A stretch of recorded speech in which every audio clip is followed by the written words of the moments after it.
Welcome to the Starfleet Leadership Academy, a Star Trek podcast told through the lens of leadership development. And now, here's your host, Jeff Akin. Welcome, everyone. Thanks for joining me. I am beyond excited for the episodes we're reviewing today. In some ways, this is the passing of the torch between the original series and the next generation. I'm talking about episodes 7 and 8 of the 5th season of TNG, Unification. This episode aired November 4th, 1991. Gene Roddenberry passed away on October 24th of that same year. The episode begins with a simple title card commemorating him with the theme to the original series playing behind it. Well done, and rest in peace.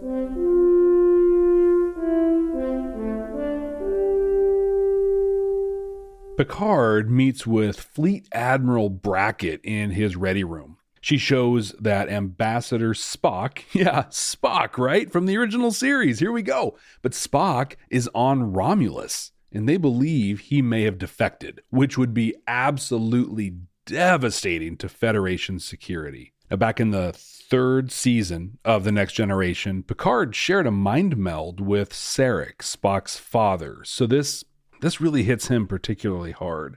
After this meeting, Picard confers with Riker as they head straight to Vulcan. Sarek is quite ill, so Picard is going to meet with his wife. Picard explains the troubled relationship between Sarek and Spock, which Riker understands well. And we'll explore that, actually, more in the Season 2 episode, The Icarus Factor. Sometimes fathers and sons. Understood.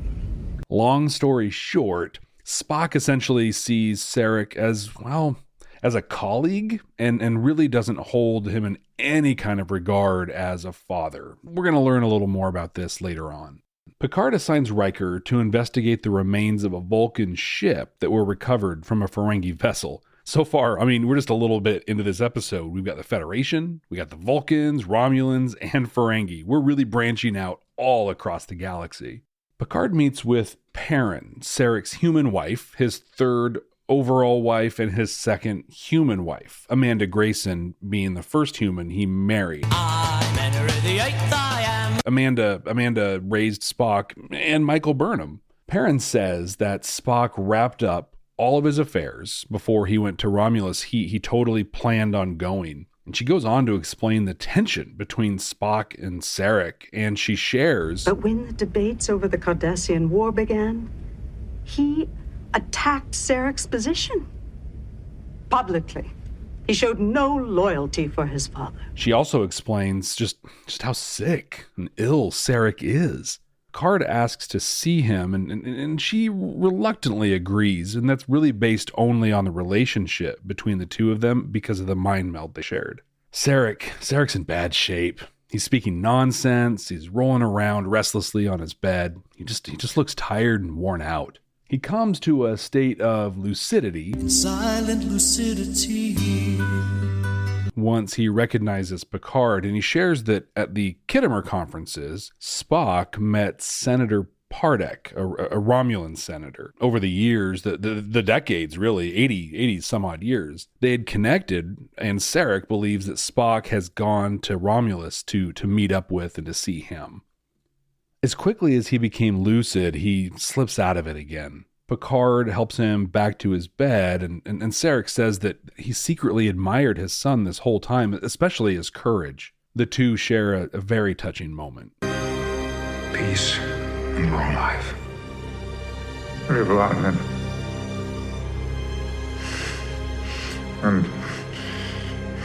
live long and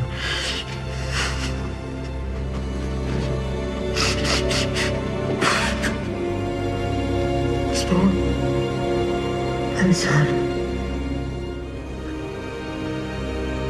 And prosper.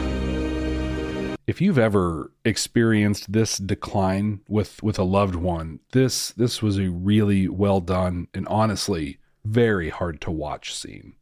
Back on Enterprise, Picard is attempting to get in touch with Gowron. Glory to you and your house. Chancellor of the Klingon High Council. You see, Picard was instrumental in getting Gowron into that position.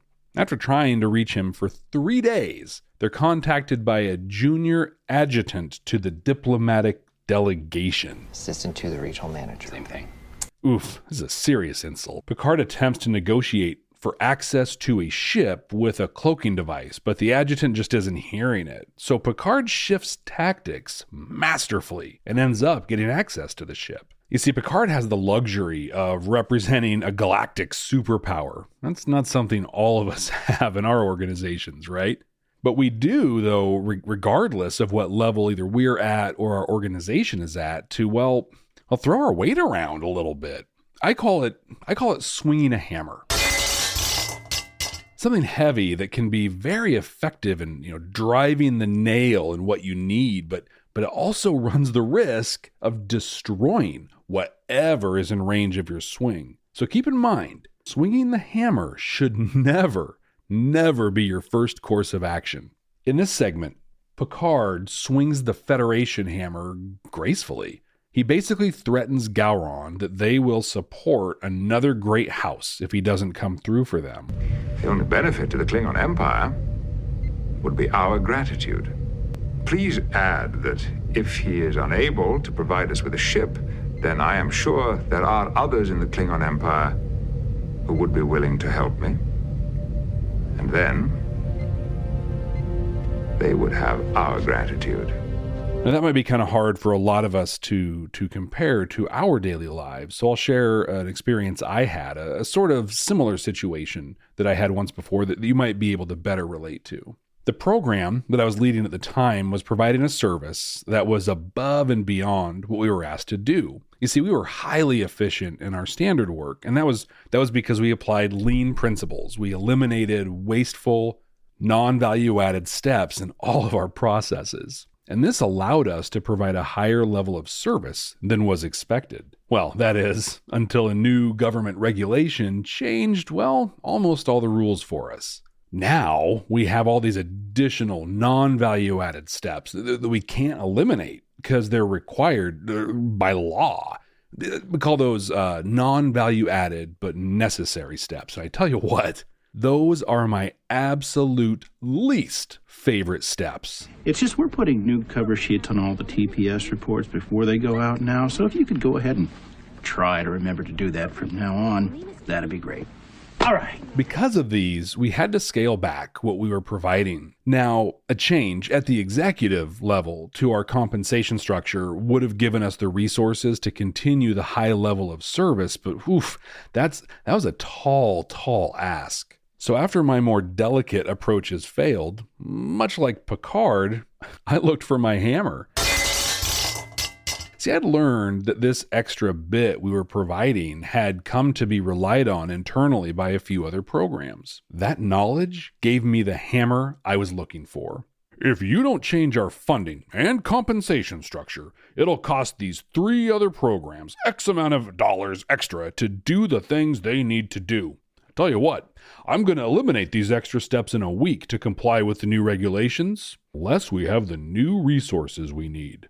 You see, my choices were really to A, comply with the new regs and try to continue providing superior service somehow, B, comply with the new regs and degrade our service, or C, just not comply with the regulations. I think most people, like me, would want to do A, right? But I had to convince others to make that happen. So you have to know the work, understand the impacts of the work, both upstream and downstream, and then you can leverage that into a value statement, like I did just a few minutes ago or a few seconds ago, so masterfully. Then you kind of wait on the decision. Ultimately, in this case, it was somebody else's call, but I had to do everything I could to do what I believed was right. So maybe it's not so much swinging a hammer as it is providing the right value statement. But either way, you need to be sure the decision makers have all the information necessary to make their decision, and knowing those impacts up and downstream is critical information. And once again, remember that swinging a hammer can break things too. And this should be used as a last resort. And Picard here did essentially the same thing. Right now, Gowron... Glory to you and your house. ...is enjoying the support of the Federation. His failure to reciprocate that support will result in the Federation backing someone else. Picard has the grace to call this gratitude, but the message, the implication, is crystal clear. During this negotiation, Data confirms Spock was meeting with Pardek from photos that were sent from long-range sensors. Enhance. Enhance. He's determined what district they're in, the Crocton segment, and he's also figured out Pardek's regular kind of daily schedule. Dr. Crusher is working with a small team to make prosthetics for Picard and Data so they can pass as Romulans. Riker calls him down to the cargo bay for an update on the Vulcan ship when they're able to make it down. Geordi has identified the remains of a navigational deflector array in the wreckage. He confirms that it came from a Vulcan vessel, the T'Pau, which was decommissioned and sent to a surplus depot years ago. Also, this is a super cool throwback. If you remember, if you're a longtime viewer, T'Pau was the name of the priestess presiding over Spock's presumptive wedding in Amok Time. That's one I'm really looking forward to watching. Now, all the records indicate that the T'Pau should still be in the surplus depot. Worf hails and informs Picard that a bird of prey, compliments of Gowron, Glory to you and your house, has just arrived. Well played, Picard. He and Data prepare to beam over as Riker and the Enterprise head off to Quaylor 2 to investigate the depot. On the bird of prey, Captain Kavada is welcoming them. It may not be what you're used to on a Starfleet ship. Quite nice, thank you. Captain Kavada, is this the captain's quarters or my own? Both. We have limited space. We are a military ship, not a pleasure craft. Of course, this will be fine. They are to take their meals with the Klingons, and they will live as the crew does. Oh yeah, and they don't make any human food, just Klingon. Now Picard leans into it. He makes it sound as if this is just the way he would prefer it. Oh, what a great example from Picard here. How often are you given an assignment or conditions on assignment that are just awful? Hey, I need you to save the world, and I need it done by next Tuesday. Oh, and there are some security concerns, so I'm going to need you to work in a locked room with a paper ledger and a calculator. Okay, maybe that was a ridiculous example. Maybe though, it might be something a little more like, we've had a shift in the budget cycle and we need some help to get us through Q4. It's going to be rough, but we need a 2% up in our year-to-year margins. And yeah, we're going to need it by the end of the month. Yikes, right? Instead of arguing a losing battle or justifying your current state, just lean into it. Absolutely, you'd say. We've been waiting for a challenge just like this. Then, of course, you have to figure out how to do it, which might not turn out as well, but it might be a lot easier to get any needed support if you start off from a place of possibility instead of a place of defending impossibility. We'll see how this turns out for Picard here shortly. Riker and the Enterprise arrive at the depot. They communicate with Klim Dakachin, who is the consummate bureaucrat. Riker is offended, but Troy suggests a change in tactics. He's king of his particular hill, Commander. You'll have to treat him that way. Riker invites him onto the ship. He's impressed with the condition of it. Troy works with him and helps convince him to help out. There are two ways really to look at this exchange.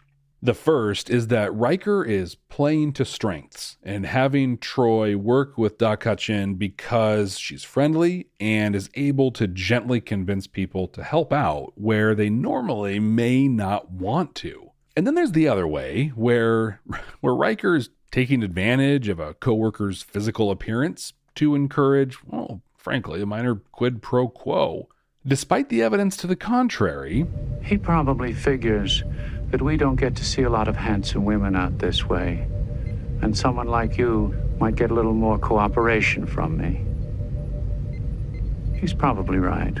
I'm going to assume positive intent here. I'm going to go with the first. As a manager, you assign people to accomplish tasks, to do work. As a leader, you do so with an eye towards highlighting strengths and developing people's weaknesses. Riker here quickly acknowledges that he is not the right person for this job. He's too to the point for somebody so mired in bureaucracy. Troy understands how to make a person like this feel important and to help them feel like they want to help. So recognizing his weakness and recognizing her strength, he steps out of the way and lets Troy work her magic. And magic it is.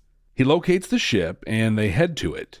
And it's gone. I'm not accustomed to losing things, Commander. I will find your ship for you. They follow some clues and they find another ship, the Tripoli, missing. Now this is a ship the depot regularly beams materiel onto. So they see an opportunity. They go silent running to watch for the next scheduled beam over to see what happens. It's a Galaxy-class stakeout.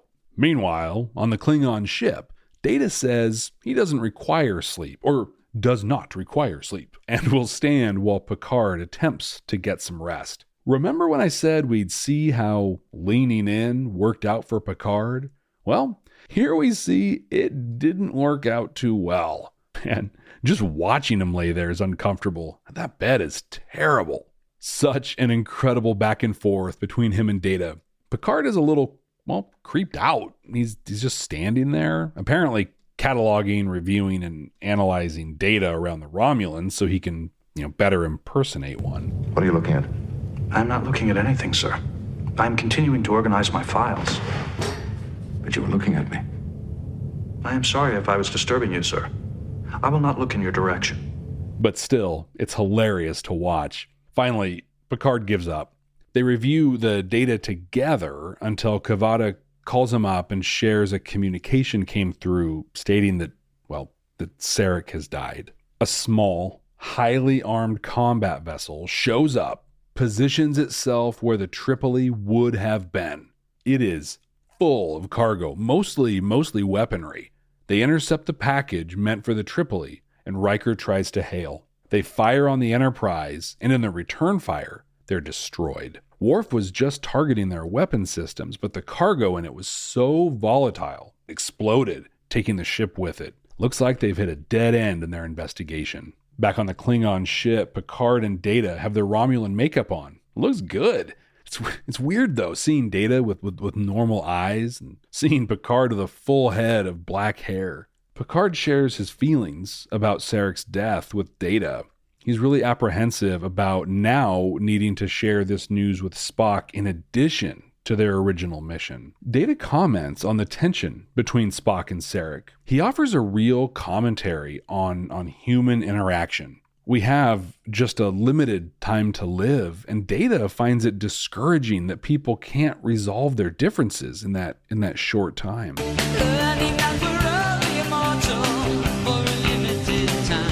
The tone changes quickly, though, as Kavada starts hassling them about their prosthetics. Don't you two look sweet? He clarifies that his orders do not include rescue missions as he beams them to the surface. We see Senator Pardek meeting with Proconsul Neural. He asks Pardek if he knows Picard, showing him a picture on an early 90s prototype of the colorful iMac.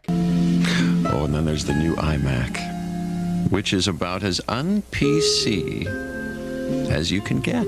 Romulan security knows Picard is likely on the planet and is disguised as a Romulan. Data and Picard are walking through the streets. They have some more fun back and forth between each other. Data, you're moving about in a very, android way. I am sorry, Captain. I will be more careful. Don't call me Captain. I understand, sir. They find a spot they believe they can reach out to Pardek from, but he's not there, so they head into a local diner. We get a glimpse of the culture here. The server is paranoid, very secretive. She all but accuses them of being spies for Romulan security.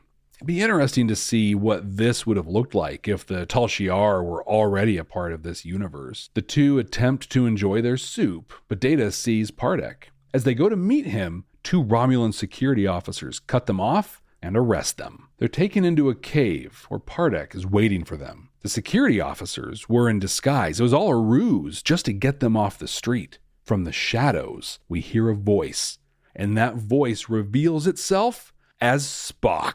You have found him, Captain Picard. And that's the end of part 1. What? What? No, I need more. I can't wait a whole week for the next episode. Hey, wait. It's not 1991. I don't have to. Part 2 kicks off with a direct continuation of part 1. Spock and Picard are discussing why they're on Romulus. Spock is adamant that this is none of Starfleet's business and that he's on a mission of peace. We're on a mission from God. Picard keeps pushing. He will not accept Spock just pushing him away. He drops the with great respect for all that you've achieved on behalf of the Federation. Ugh, I hate that line. Like, it literally means the next thing I say to you will be mean and probably really insulting. I would love to hear somebody someday say, with all due respect, you do a great job and I really appreciate you. But that phrase has been so weaponized that even saying that, I feel like I'm passively aggressively trying to insult somebody. Well, when he's speaking with all due respect, he calls this action cowboy diplomacy. Nice little seed here. We hear it again in Face of the Enemy when Spock calls on Picard for help. Picard, as a representative of Starfleet, says Spock must discuss the plan with him and not take any action without first consulting him. Spock replies with what I have so often either said or at least wanted to say to people when I want to do something. That is precisely what I had hoped to avoid. Like, just let me do the thing. I know this is for the best, and slowing down to tell you about it will best case, slow everything down, but worst case, you're going to derail the whole plan. In reality, though, it's rarely a good thing to run off on your own and do something. Controls, governance, chain of command are generally there for a reason. It's when they're there just for the sake of having them that they become a problem. Identifying when there is or isn't a value add to the step, that's the key. As an example, years ago, I was working in the public sector and I was directed to apply for a grant. After I wrote the grant application, I had to have it approved by my leadership. Once they approved it, I had to get it approved by their leadership. Once they approved it, I had to send it to our governing administrative agency to get their permission to send it to our legislature for approval. Whew. Now, it took me a month to write the grant. That's a very complex body of work. The approval process to get it to the State House took just over 3 months. And at no point in all of that were any changes recommended. It was immediately approved at each step. And as if that wasn't enough, this is the real kicker. It went across to our Ways and Means Committee. That's the committee in the legislature that holds all the purse strings. They put about, 99% of all grants on what's called a consent calendar. And they just wholesale approve the whole thing. So all those levels of review and approval for a blind rubber stamp. Now, of course, I assume that rubber stamp speaks to the faith they have in the internal reviews, but that is one broken process. I can easily see 2-3 of the 4 layers of approval just being eliminated. And then imagine Spock, right? I imagine Spock has had so many similar experiences. And so here he just went straight to his solution. Now, on the other side of the coin, here's an example of a value add. I worked for a large company doing some consulting. I found they were tracking their records inventory in an Access database that one of their team members developed on their own and they'd retired quite a while ago.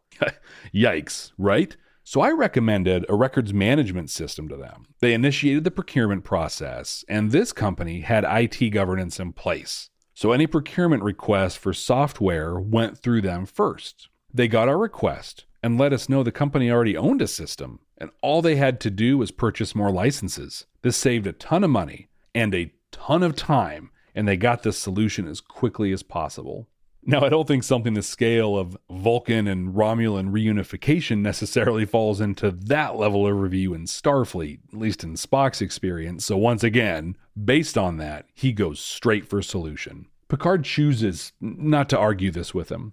In fact, he takes a turn that I honestly found pretty shocking, jarring, really. Immediately after Spock says he wants to avoid the bureaucracy, Picard tells him about Sarek. He accepts the news stoically and walks with Picard into a private part of the cave. They talk about Sarek, and Spock essentially discounts much of what Picard shares. Emotional disarray was a symptom of the illness from which he suffered. Then Spock describes his mission. You see, there's been a growing movement of Romulans calling for reunification, but people tied to this movement have been declared enemies of the state. And Spock is here to protect them and to move the discussion with Pardek to the apparently sympathetic proconsul Neral. Picard asks, bluntly, why would you not bring something so important to the attention of your own people or the Federation? And Spock has a really interesting answer. He references the danger he put Captain Kirk and the Enterprise in when he committed them to the peace mission to support the Klingons as outlined in Star Trek VI, The Undiscovered Country. You, Captain Kirk, are to be our first olive branch. We have volunteered to rendezvous with the Klingon vessel which is bringing Chancellor Gorkon to Earth, and to escort him safely through Federation space. Picard counters with an argument rooted in logic. Spock answers with his experience with cowboy diplomacy. He compares Picard to Kirk. In your own way, you are as stubborn as another captain of the Enterprise I once knew.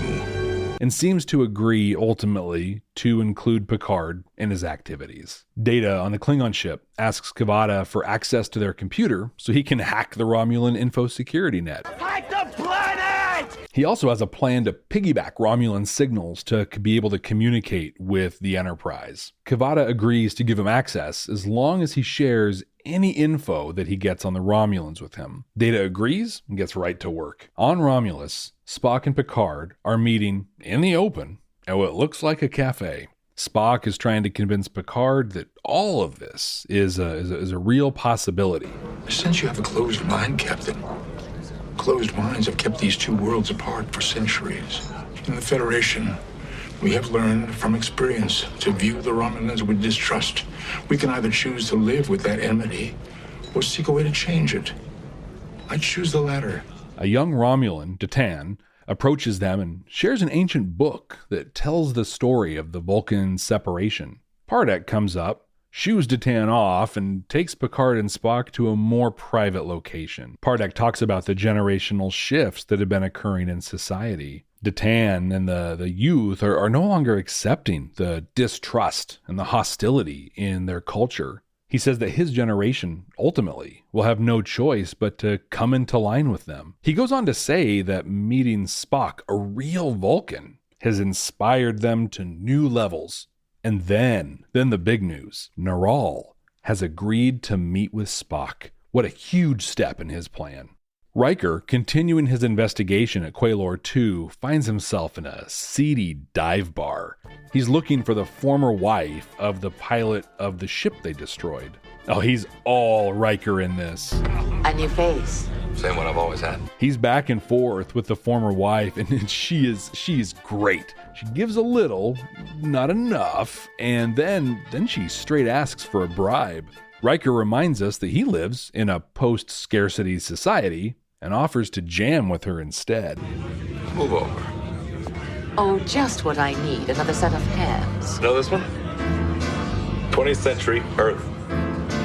Maybe I could teach you a lick or two. Oh, you already have.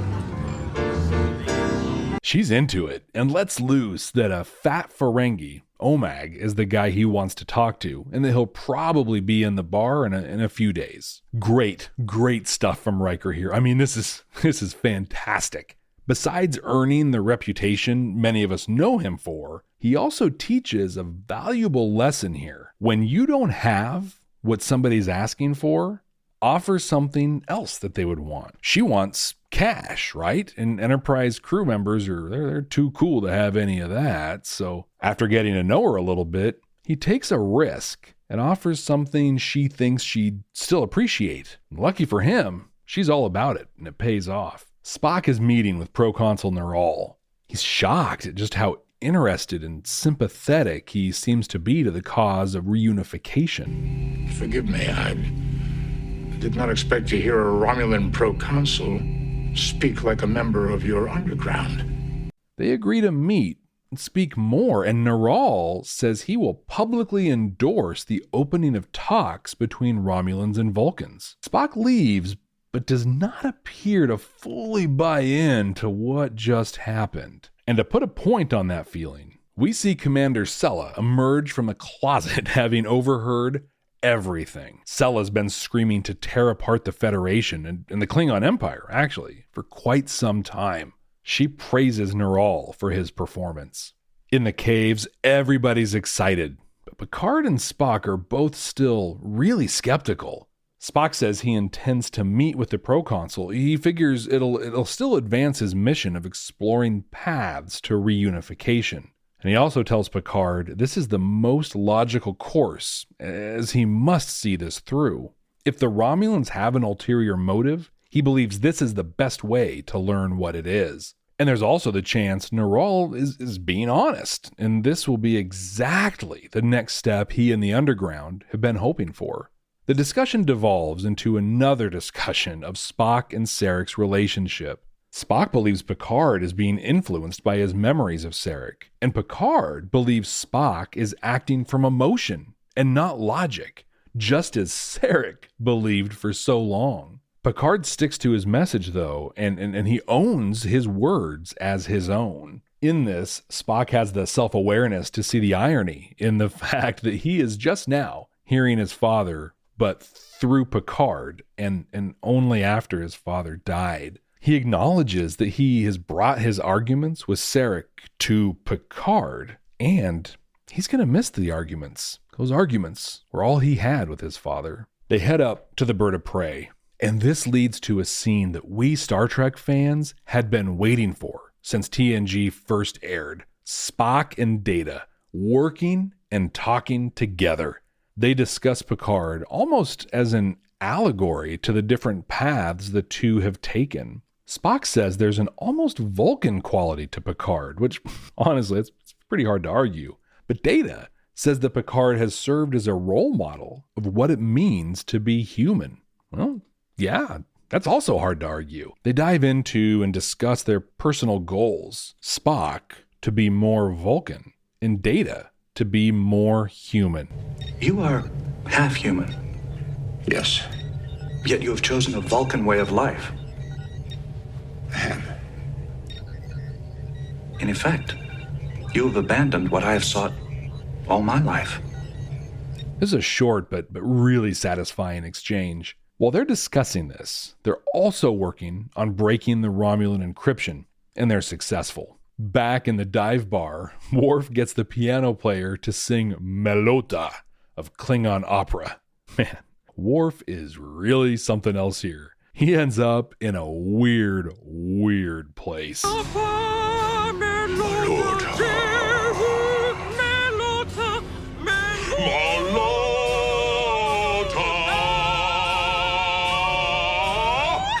That's put to a quick end as a fat Ferengi comes in and demands that his song is played. That brings Riker back to the bar. Omag is cracking jokes. He's not taking Riker seriously at all. Big mistake as Riker gets in Omag's face and strong arms his way to information. He sends them to Galorndon Core near the neutral zone. Through Spock and Data's work, they're able to communicate to and then get an update from Picard, and then they head off towards the neutral zone. Spock's on his way to the proconsul's office to continue his talks, but is interrupted by Datan. Datan shares some children's toys that teach the Vulcan language. He says many generations of his family have used these as they've wanted to reconnect with their Vulcan cousins. Intelligence picked up by Data shows that Neral has been deceiving Spock. There's a code in a transmission that gave info on, and the time of, a subspace transmission where Spock was going to announce the talks between the two peoples, and Neral was going to endorse them. The intelligence shows that he was leaking the information to stolen Vulcan ships near Galorndon Core. As they discuss and further question the intelligence gathered, Sella and her crew of security officers arrive and detain them. This furthers and confirms Spock's realization that they've been deceived, this time, though, by none other than Senator Pardek. He runs down the actions Pardek had taken, and he shows that he was the only one with both the means and the motivation to do all of this. Curse your sudden but inevitable betrayal! Then, in classic Bond villain fashion, Sella tells him the whole plan. See, reunification will still happen, but not through the diplomatic or peaceful means Spock was working through. No. They will reunify through the Romulan conquest of the planet Vulcan.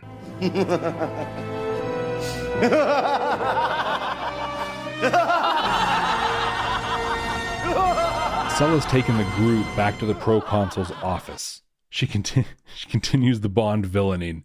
She writes a speech for Spock, saying she enjoys writing, but doesn't get to do it much in her current job. Perhaps you would be happier in another job. Spock is going to communicate, per her speech, that a peace envoy of 3 Vulcan ships is on its way to Vulcan. That envoy will, in fact, be an invasion force. The Vulcans will welcome them with open arms, allowing for a quick victory entrenching the Romulan forces. Spock straight up refuses to read the statement. I will not read this or any other statement. So Sella shows a hologram they've programmed to do it without him. Looks like Spock was deep-faked out of a job. The office has been set up with holoprojectors to handle all of this. She heads out, locking them in the office to launch the Peace Envoy. Data and Spock get to work to create a diversion. Her plan seems to be working. Enterprise picks up the Vulcan ships heading across the neutral zone and making their way to Vulcan. Riker's very skeptical about what's going on, so he orders the Enterprise to intercept. Back on Romulus, Sella returns to her office and finds 2 Enterprise security officers and Riker, with too much conditioner in his hair, waiting for them. He shoots at them and it turns out they're holograms. Spock emerges from behind a holographic wall. He nerve pinches one of Sella's guards while Picard punches the other one in the face. Spock gets Sella to stand down. Cowboy diplomacy. And Picard praises Data's holographic work. Well done, Mr. Data. Though, I don't think you got Commander Riker's hair quite right. Sella, though, is overly confident, saying the plan is in motion. There's nothing that can be done to stop it. And to immediately confirm that, Enterprise picks up a message coming from Romulus. It's Spock, or hologram Spock, based on the speech. No, it's the real Spock. He's going off script. He's warning of the invasion force. They're 14 minutes out from the Vulcan ships, the invasion force, so they hit Warp 8. On Romulus, Data explains he's disabled security. He's cleared a path for their escape. To get moving, he nerve pinches Sella, who drops to the ground. Not bad. Enterprise sees the Romulan force retreating back to the neutral zone, except one warbird that uncloaks. It blasts the Vulcan ships, destroying them. The bridge crew is stunned, near silence. They just watched over 2,000 Romulan troops get killed by their own military. They destroyed their own invasion force. Rather than let them be taken prisoner. Datan leads Picard, Data, and Spock to a location that Pardek isn't aware of. They say they will do what they've always done. They'll teach and pass the ideas down to each generation, hoping that one day they can have reunification. Spock tells Picard that he's going to be staying. He will continue his mission. He sees more than ever that he's needed on Romulus. He says it may take decades or even centuries, but he must invest the time now. He then acknowledges Sarek's role as a father and that their arguments were helpful, just as his arguments with Picard were. Spock expresses regret that Picard likely knows Sarek more than he does. So Picard, in selfless generosity, offers to mind meld with Spock to share what he has of Sarek. My father and I never chose to meld. I offer you the chance to touch what he shared with me. The episode ends with Spock feeling the loss of his father, mind melding with Picard, as Picard softly cries. Oh, this was so good. Like I said, these came out in November of 91, just a few weeks before Star Trek VI, The Undiscovered Country, was released in theaters. As a young man in my early high school days, I remember the ramp up to these episodes well. I mean, Spock, right? Spock was going to be on TNG. This was the stuff of nerd dreams. Nerd! And then it kind of wasn't. I mean, at first, I remember watching this when it first aired on KPTV out of Portland, Oregon, anxiously awaiting my hero's arrival. And I waited and waited. And then in the last 10 seconds of the first episode, he walks out and fade to credits. What? Are you kidding me? Just a week later, we were all relieved and treated to an episode that featured Spock well and frequently. But back then, a week was an eternity. They did a couple of small things in this episode to tie TNG to Star Trek VI. Sarek references the Kittimer Conference from 2293. This conference was the climax of the movie and a place that, additionally, ties Deep Space Nine into the conversation, as Curzon Dax was there too. Curzon was Dax's host before Jadzia. Oh, and Worf's grandfather was there too. Pretty cool confluence of individuals. Spock, when defending his cowboy diplomacy, references the peace mission he roped Kirk and the Enterprise into, again, straight from Star Trek VI. These were cool moments of continuity, not just because they connect the two series, but also because, in real life, the movie hadn't come out yet. So this gave a tiny preview, without giving anything away, for those of us that were eager to see the film. And it shows foresight and coordination between the two vehicles, something we're finally seeing more of in Trek, but was missing for much of its 90s run. A little more obscure seed was planted in this episode as well. While Datan, the young Romulan whose parents taught him the Vulcan language, is a prominent figure in a lot of the non-canon Star Trek material out there. He's referenced in a number of novels, and most remarkably, at least for me, is his pivotal role in the epic online role-playing game Star Trek Online. Spoiler alert if you haven't played the game, but in the game, during the Romulan War arc, Datan becomes proconsul of the Republic and joins an alliance with the Federation and Klingons. It's pretty cool. In fact, it took me a moment to make the tie. I heard his name and I'm like, oh, I know that name. It sounds so familiar. And then it hit me. Those STO writers have done an incredible job pulling from the various series and advancing the storylines. If you don't play, I highly recommend giving it a shot. It's free and totally worth at least checking out. Mark Leonard is so great as Sarek. He always has been. He inhabits the character and is so natural in the role. He plays with relative ease the plight and pain of someone that is aware of their mental decline. I think it's a real shame he died off screen and was only mentioned in a communication to Picard. Now, this is our first episode with Sela, even though I think it's her last episode in Star Trek. Man, I love Sela. Her very existence is a super Star Trek thing, but I won't get into all that now. We'll see her a few more times in our look at TNG. I will say, though, and I know this might fire some people up, but this is one of the many reasons I'm glad, and spoiler alert again, if you haven't watched Through the Next Generation, but one of the many reasons I'm glad Tasha Yar died. I just think she was a terrible character. Worse than Neelix, really, but she didn't last long enough to rival his ranking in my book. But with Sela, Denise Crosby gets to rock it. She gets to bite into a deep, complex character and is absolutely amazing. This was fun too, because we got to see the Klingons pulled in and one of Star Trek's attempts at a Star Wars type atmosphere. That bar Riker ends up in was kind of like if somebody described the cantina in Star Wars to a fourth grader and then asked them to replicate it. Not bad, but yeah, not that great either. I did really enjoy the musician though. She was a lot of fun. She had a great personality and really gave Riker a chance to shine. The way Picard pulled the Klingons in was fun, but so was their response. Putting him and Data in a single room with a shelf to sleep on. I love the scene when Picard was trying to sleep. The stuff with Data here was just golden. There was this kind of weird theme though watching the episode when people were talking about big, important stuff.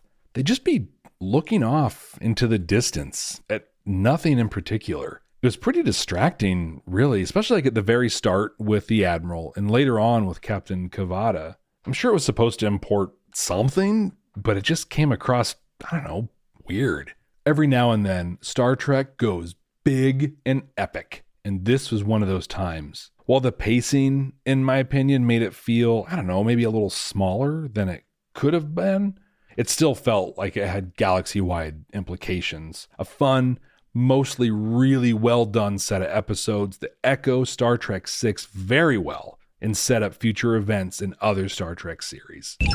Command codes verified. While this was a great episode, essential Star Trek really, there was surprisingly, disappointingly little leadership occurring here. We are, though, going to take a close look at about 4 people here. Picard, Riker, of course, but also Spock and Pardek and Neral. Okay, Picard, in addition to the pieces we discussed earlier, knowing how and when to swing a hammer and leaning into difficult and unpleasant situations, demonstrates through both episodes what it looks like to put the mission ahead of himself. He's in danger as soon as he crosses into the neutral zone and is met with a Spock that is not willing to comply with Starfleet. He persists, putting himself in more danger by walking openly through the streets, well, openly in disguise, but interacting with Romulans he's never met before.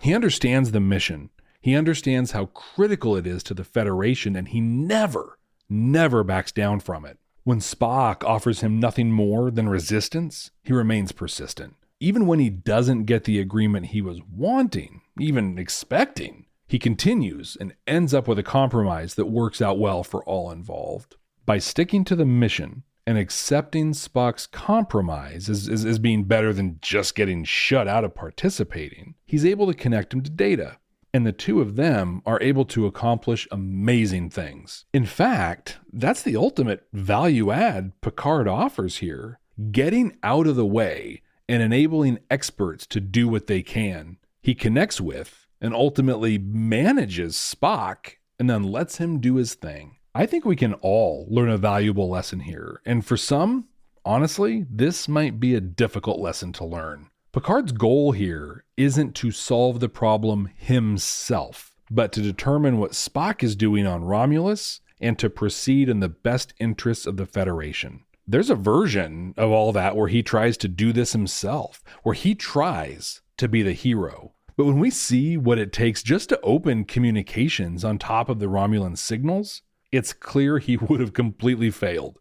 Instead, he gets out of the way and enables others to be the heroes. When do you handle a problem when there is likely someone else on your team that should be handling it, that would arguably be better than you at handling it? Or when does a member of your team present an idea and you immediately look for an opportunity to involve yourself? Personally, I have seen this countless times. I'll be in a meeting and some other person presents an idea or a report that their staff did. Often, they even go so far as to claim or at least imply the idea was their own, or just not offer that it came from their team. When they're questioned or pushed on it, they eventually start answering with things like, "Good question. I'll confer with so-and-so and then get back to you."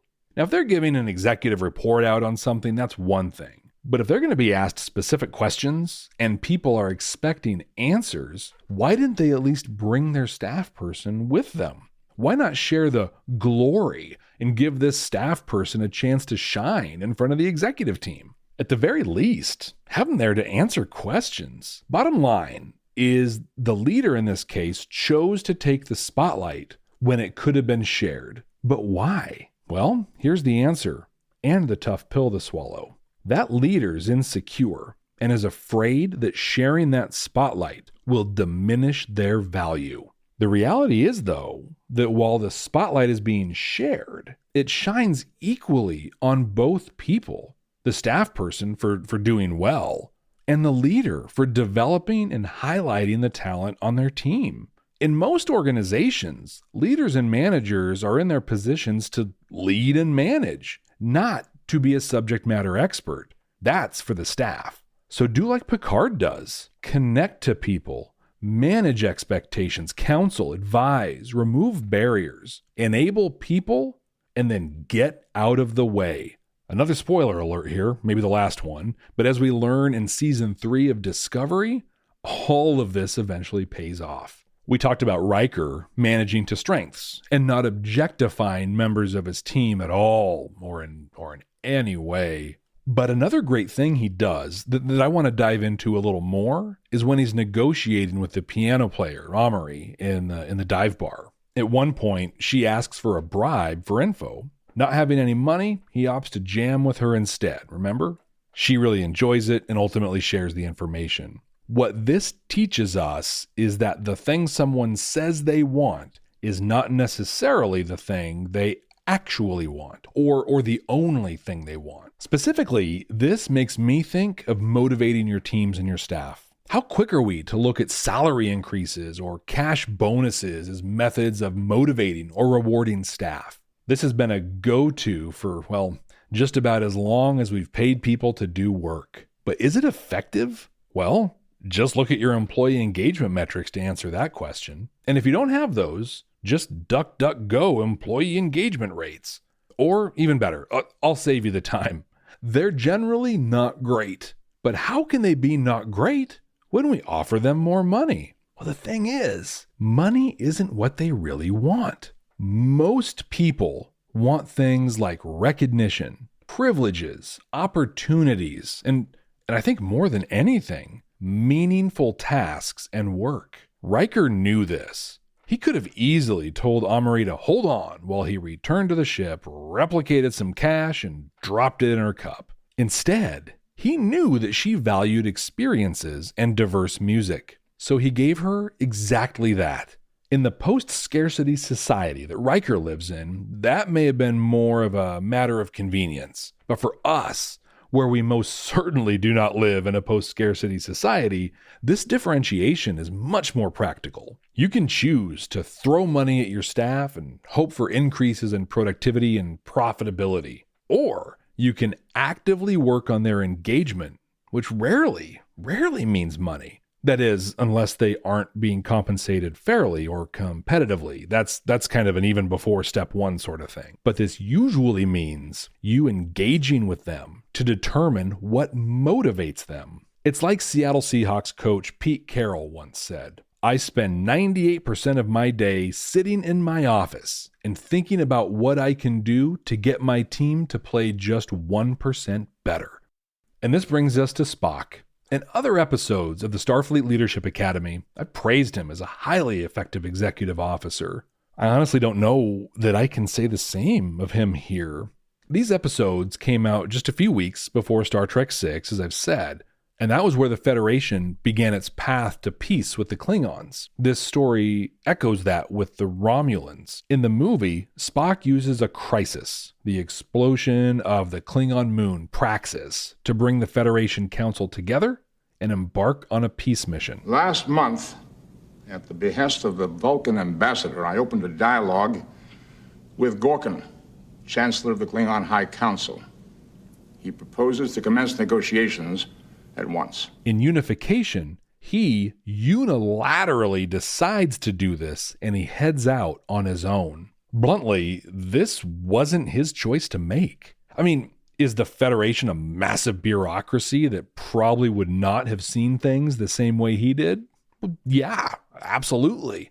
But that doesn't justify his approach, his cowboy diplomacy. When Admiral Brackett first talks to Picard, they're thinking defection. I mean, they're preparing a security response. The point, and it kills me to say this, but the point is that you have to work in the system to change the system. It kills me because I so identify with Spock here.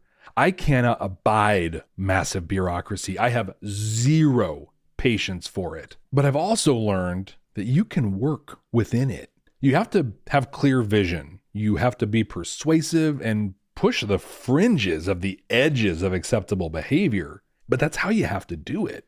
As of the time I'm recording this, there's very little follow-up on this storyline. We already talked about one, Face of the Enemy, and the other comes in the 3rd season of Discovery. But what those lead us to believe is that Spock has been doing this work mostly in a vacuum. Little to no support from the Federation or the Vulcans. Had he worked from within the system, yes, absolutely, it would have taken longer to get started. But arguably, it could have been so much more effective. All that being said, his vision and his courage were enviable. He believes unequivocally that reunification is not only possible, but inevitable. He has long-term vision. He talks in terms of decades and centuries, but he has supreme confidence in the outcome. It would be inspiring and exciting to work with someone like this. Finally, I want to talk a little about Pardek and Neral, well, and even Sella. Why, you ask? Well, because they also show some leadership traits here, specifically traits that I recommend you avoid. They also have a vision, the military conquest of Vulcan, and then, likely, war with the Federation. Vision's great, and maybe that vision is culturally appropriate for them, but it's how they execute that vision that is problematic. Lies, deception, and trickery. Between Neral working to convince Spock that he believed in reunification and Pardek's long-term con of Spock, I felt like I was watching an episode of House of Cards. They're telling people what they want to hear just to get them to behave in a way that advances their own purposes and goals. They actually have the intention of disposing of these people when they're no longer useful. Have you seen this in the workplace or something like it? I sure have. Dangling promotions in front of people to get them to take on assignments or even to take accountability for things they shouldn't need to. Building someone up so they apply for a position outside of your program so you don't have to deal with them anymore. I'm sure you can think of plenty of examples here too. Using and taking advantage of people in a clearly dishonest way to advance your own goals is sad, pathetic, and it's a trait of a poor and likely very insecure and incompetent leader. I bring Sella into this because, yeah, she shares that same vision, but she never pretends to be anything she isn't. She uses Neral and Pardek, but they know what's going on. While she's the real big bad in this story, I suppose I have to give her credit for authenticity. I mean, that's something, right? I hate Vulcans. I hate the logic. I hate the arrogance. Very well. Let me know what you thought of these episodes. Did you see them when they first aired too? Were you as upset as I was when Spock was barely in the first part? What examples do you have of people using deception and trickery to work their way through the workplace? Tell me all about it. I'm on all the social media at Jeff T. Akin. Jeff, T as in Tripoli, A-K-I-N. And it would be mighty cool of you to tell a friend or a colleague about the Starfleet Leadership Academy. I'd appreciate it a lot. Now, let's look and see what we are going to watch next time. Working.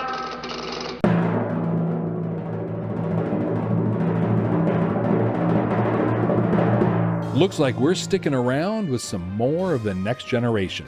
Season 3, Episode 8, The Price. This features some really cool seed planting for a cool episode of Voyager. But we'll get to that one another time. So until then, Ex Astra Scientia.